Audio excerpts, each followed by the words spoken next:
Salam, selamat pagi, selamat hari Minggu, Bapak Ibu serta saudara-saudari yang dikasihi Tuhan. Renungan firman Tuhan buat kita di minggu hari ini terambil dari kitab Kejadian pasal 4 ayat 1 sampai ayat yang ke-10, demikian firman Tuhan. Berdasarkan firman Tuhan yang sudah kita baca bersama, maka renungan firman Tuhan di hari Minggu ini akan saya sampaikan kepada kita sekalian dengan tema melakukan yang terbaik untuk Tuhan. Tema ini muncul dari kesimpulan bacaan firman Tuhan hari ini. Ia mengisahkan tentang kedua kakak beradik, yaitu Kain dan Habel. Keduanya memiliki kemampuan dan talenta yang dianugerahkan Tuhan berbeda-beda. Kain diberi kemampuan untuk bertani, sedangkan Habel diberi kemampuan untuk beternak.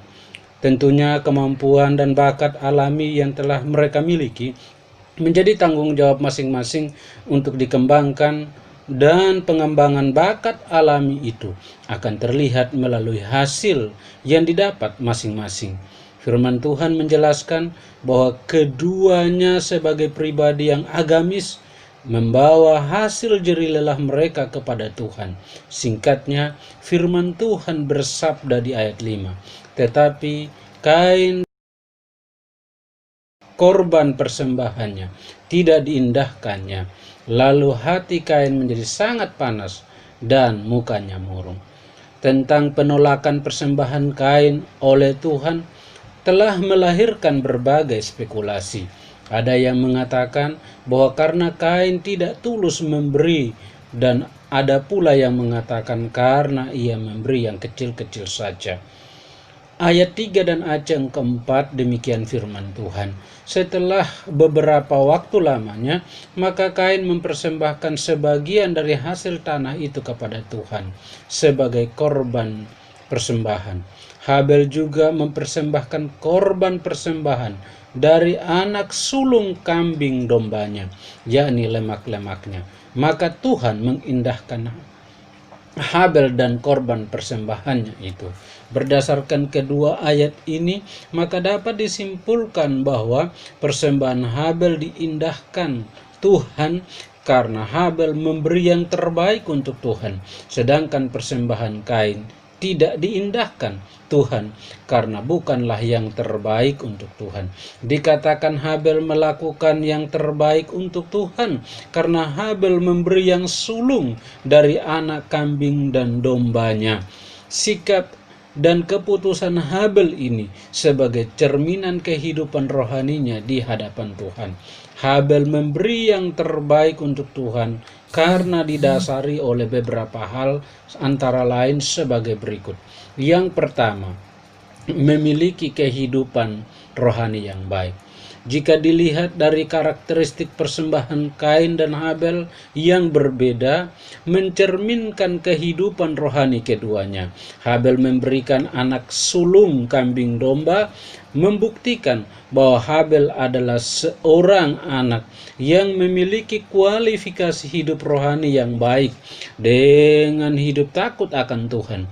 Habel pasti tahu bahwa apa yang ia miliki semuanya adalah anugerah Tuhan, sehingga mendorongnya untuk berani melakukan yang terbaik untuk Tuhan, yaitu memberi yang sulung, yang pertama dan yang utama untuk Tuhan. Sedangkan Kain dikatakan juga memberi sebagian, tetapi bukan yang sulung dan yang terbaik untuk Tuhan. Karakteristik ini membuktikan bahwa Kain adalah orang yang tidak hidup takut akan Tuhan dan tidak memiliki kualifikasi hidup rohani yang baik, karena Kain tidak mengetahui tata cara memberi yang terbaik untuk Tuhan. Kain hanya melakukan apa yang bisa dilakukannya atau sekedar formalitas saja.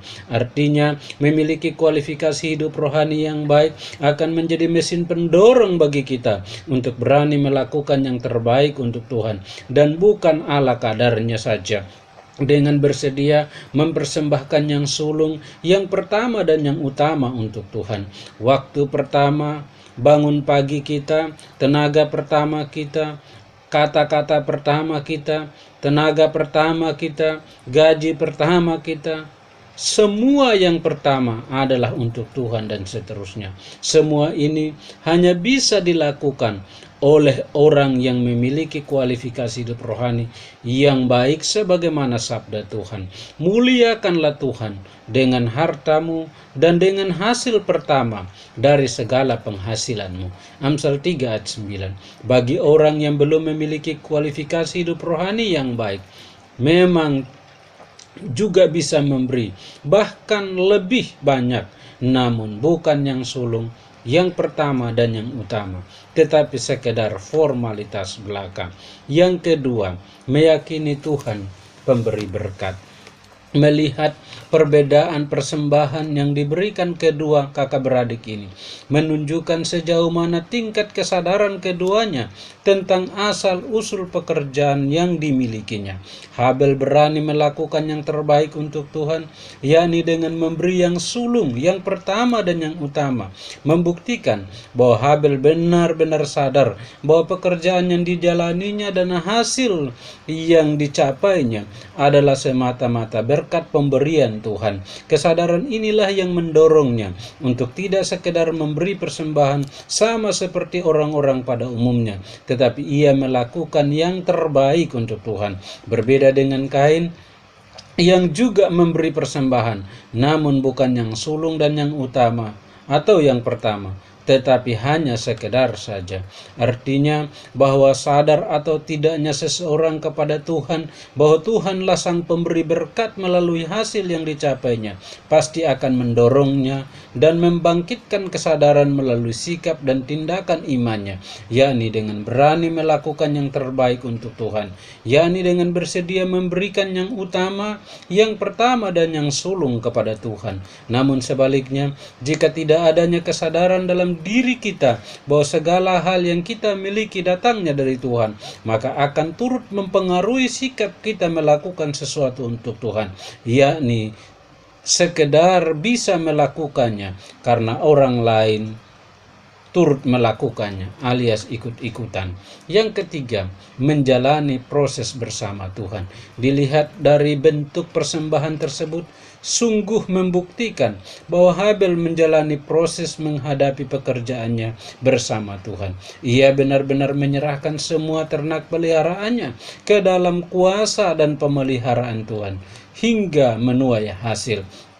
Pengakuan imannya bahwa hasil yang didapatkan benar-benar adalah semata-mata kasih karunia Tuhan, karena selalu melibatkan Tuhan dalam setiap proses yang telah membuat Habel berani melakukan yang terbaik untuk Tuhan dengan memberi yang pertama, yang sulung dan yang utama untuk Tuhan. Berbeda halnya dengan Kain yang memang memberi, namun pemberian itu dilakukan hanya sekedar memenuhi syarat dan bukan didasari pada kesadaran akan pemeliharaan dan penyertaan Tuhan selama proses yang dijalaninya. Artinya bahwa kita bisa melakukan yang terbaik untuk Tuhan atau tidak sesungguhnya sangat bergantung pada kesadaran diri kita akan proses yang kita jalani dan lewatinya. Jika kita menyadari bahwa proses yang kita jalani hingga membuahkan hasil adalah semata-mata karena penyertaan dan pemeliharaan Tuhan, maka pasti akan mendorong kita dengan sungguh-sungguh melakukan yang terbaik untuk Tuhan. Namun sebaliknya, jika kita menganggap bahwa semua proses yang kita jalani hingga membuahkan hasil adalah sebuah proses alamiah saja, maka akan membuat kita melakukan sesuatu untuk Tuhan hanya sekedar formalitas saja. Yang keempat, keadaan hati. Ayat yang ke-7 dan ayat yang ke-8 demikian firman Tuhan. Apakah mukamu tidak akan berseri jika engkau berbuat baik? Tetapi jika engkau tidak berbuat baik, dosa sudah mengintip di depan pintu. Ia sangat menggoda engkau, tetapi engkau harus berkuasa atasnya. Kata Kain kepada Habel adiknya, marilah kita pergi ke padang. Ketika mereka ada di padang, tiba-tiba Kain memukul Habel adiknya itu, lalu membunuh dia. Ketiga hal di atas bermuara pada hati keduanya. Habel dikatakan memberi yang terbaik untuk Tuhan karena didasari pada kualifikasi hidup rohani yang baik, percaya bahwa berkat yang diperolehnya adalah pemberian Tuhan, dan menjalani segenap proses dengan menyerahkan sepenuhnya pada pimpinan dan pemeliharaan Tuhan, telah menghasilkan ketenangan dan kedamaian hati. Berbeda dengan Habel, Kain yang memberi tanpa didasari pada hal-hal yang telah dijelaskan di atas, telah membuat suasana hatinya penuh dengan amarah, kepahitan, dan kebencian. Ia menyikapi kegagalan dengan menyalahkan adiknya Habel dan bukan dirinya, sehingga membuatnya bertindak nekat dan menghabisi nyawa adiknya sendiri.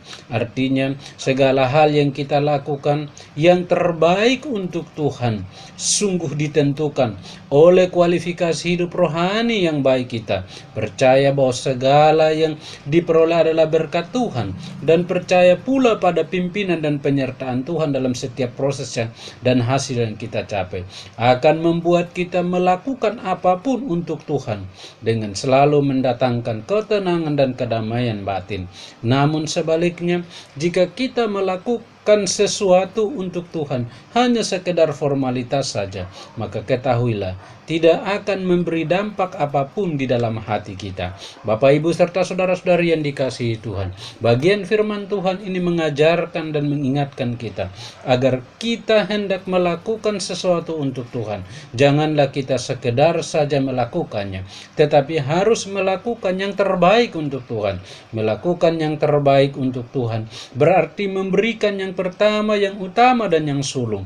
Alasan mengapa kita harus memberi yang terbaik untuk Tuhan adalah agar apa yang kita lakukan untuk Tuhan tidak menjadi sia-sia seperti orang berusaha menjaring angin. Rahasia agar kita dapat melakukan yang terbaik untuk Tuhan adalah dengan didasari pada beberapa hal penting yang telah diajarkan di atas. Yang pertama, memiliki kehidupan rohani yang baik. Yang kedua, meyakini Tuhan memberi berkat. Dan yang ketiga, menjalani proses bersama Tuhan. Dan yang keempat, keadaan hati. Yakinlah bahwa apabila kita mampu melakukan hal yang terbaik untuk Tuhan, maka Tuhan akan selalu dan senantiasa menolong dan memberkati hidup kita, usaha kita, kerja kita, studi kita, keluarga kita, hingga pada akhirnya nama Tuhanlah yang akan dipermuliakan. Biarlah firman Tuhan ini menolong dan memberkati kita sekalian. Amin.